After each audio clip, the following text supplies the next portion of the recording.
মালদ্বীপের ইমিগ্রেশন বিভাগ কেহুরা আইল্যান্ডে অভিযান পরিচালনা করে ৪৬ জন অবৈধ প্রবাসী শ্রমিককে আটক করেছে। বুধবার সকাল ৬টা থেকে বিকেল ৫টা পর্যন্ত পুলিশের সহযোগিতায় বিশেষ অভিযান পরিচালনা করে ইমিগ্রেশন বিভাগ।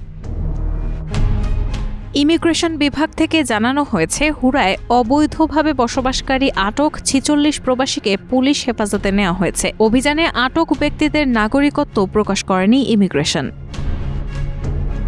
মালদ্বীপে অনিয়মিত অভিবাসনের বিরুদ্ধে ২০২৩ সালে অভিযান শুরু হয়েছিল। এখন পর্যন্ত ৫,০০০-এরও বেশি প্রবাসীকে মালদ্বীপ থেকে নিজ দেশে ফেরত পাঠানো হয়েছে।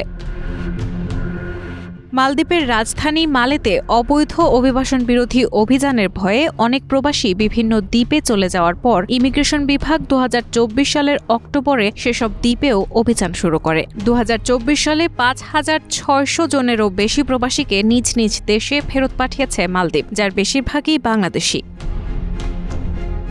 অবৈধ অভিবাসন ঠেকাতে মালদ্বীপে অপারেশন কুরাঙ্গি শীর্ষক অভিযান চালানো হচ্ছে। অপারেশন কুরাঙ্গির উদ্দেশ্য মালদ্বীপে অবস্থানরত সব প্রবাসীর বায়োমেট্রিক ডাটা সংগ্রহ করা। এ পর্যন্ত ২৫,০০০ প্রবাসীর বায়োমেট্রিক ডাটা সংগ্রহ করা হয়েছে। এশিয়া মহাদেশে উন্নত দেশের তালিকায় মালদ্বীপ অন্যতম।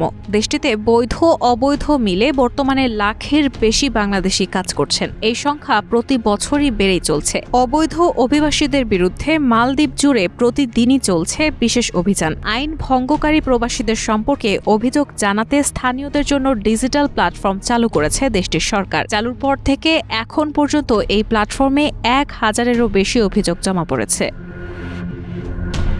রায়হানা মুন, প্রবাস খবর।